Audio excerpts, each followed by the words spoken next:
ಆಡಳಿತವನ್ನು ನಡೆಸಿ ಹಿಡಿದ ಆಡಳಿತ ನಡೆಸಿ ಉತ್ತರ ಕರ್ನಾಟಕ ನಮ್ಮ ಕೇಂದ್ರ ಮಾಡ್ಕೋರಿ ಕರ್ನಾಟಕದಲ್ಲೂ ಇವ್ರದ್ದು.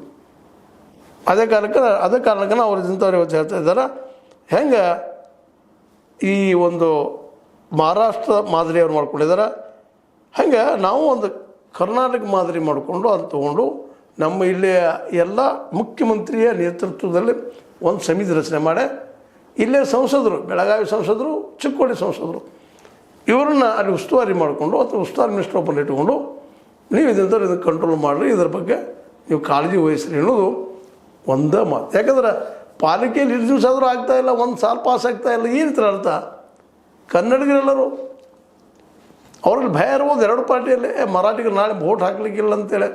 ಆದರೆ ಅವರು ನಮ್ಮವ್ರು ಆಗ್ತಾ ಇದ್ದಾರೆ ರೀ, ನಮ್ಮವ್ರು ಅದನ್ನೇ ವೋಟ್ ಹಾಕಿದ್ದಾರೆ. ಇಲ್ಲಂದ್ರೆ MES ಆರಿಸ್ಕೊಂಡು ತೊಗೊಂಡ್ಬರ್ತಿದ್ದವರೆಲ್ಲ MES ಅವರು ಇಬ್ಬರೇ ಇದ್ದಾರೆ ಅದ್ರ ಪಾಲಿಕೆಯಲ್ಲಿ, ಅವರು ಹೋಗ್ತಾರೆ ಮುಂದಿನ ದಿನಗಳಲ್ಲಿ ಅಂತ ಅನ್ನಿಸ್ತದೆ. ಯಾಕಂದ್ರೆ ಇಲ್ಲೇ ಮರಾಠಿಗರೆಲ್ಲ ಕನ್ನಡಿಗರ ಮೇಲೆ ವಿಶ್ವಾಸ ಇಡ್ತಾ ಇದ್ದಾರೆ, ಪ್ರೀತಿ ವಿಶ್ವಾಸ ತೋರಿಸ್ತಾ ಇದ್ದಾರೆ. ಅವರು MESನ ಈಗ ದೂರ ಸರಿಸಿದ್ದಾರೆ, ಅವ್ರು ಮರಾಠಿ ದೂರ ಸರಿಸಿಲ್ಲ, MESನ ದೂರ ಸರಿಸಿದ್ದಾರೆ. ಇಲ್ಲಿ ಭಾಳ ಡಿಫ್ರೆಂಟ್ ಅದು. ಮಹಾರಾಷ್ಟ್ರ ಏಕೀಕರಣ ಸಮಿತಿ ನಿರಂತರ ಕಿರಿಕಿರಿ ಮಾಡ್ಕೊಂತ ಹೋಗುವಂಥದ್ದು, ಅದರಿಂದ ಏನೂ ಆಗುವಂಥದ್ದಲ್ಲ. ಅವ್ರಿಗೂ ಅನಿಸದ ಮರಾಠಿಗರಿಗೂ ಹೌದಪ್ಪ ಎಲ್ಲಿದ್ದರೆ ಏನಿದೆ, ಮಹಾರಾಷ್ಟ್ರಕ್ಕೆ ಹೋದ್ರೆ ನಮ್ದೆಲ್ಲ ಬಡತನ ಹೋಗಿಬಿಡ್ತದನ, ಶ್ರೀಮಂತಿಗೆ ಬರ್ತದನ, ನಮ್ಮದೆಲ್ಲನೂ ಉನ್ನತ ಮಟ್ಟದ ಬದುಕಾಗ್ತದನ, ಅವ್ರಿಗೂ ಗೊತ್ತಾಯ್ತು ಇಲ್ಲ ಅಂತೇಳಿ.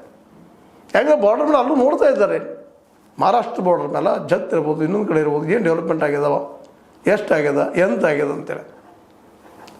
ಈ ಎಲ್ಲ ಹಿನ್ನೆಲೆಯಲ್ಲಿ ಇವತ್ತು ಜನ ಇದ್ದಿದ್ದು ಅದಕ್ಕೆ ಲಕ್ಷ್ಯ ಆಗ್ತಾ ಇಲ್ಲ ಭಾಷಾ ಅವ್ರ ಪ್ರಾಂತ ರಚನೆ ಹಿನ್ನೆಲೆಯಲ್ಲಿ. ಈಗಾಗಲೇ ಆಗಿ ಹೋಗ್ಯದ, ಮುಗಿದಂಥ ಅಧ್ಯಾಯ.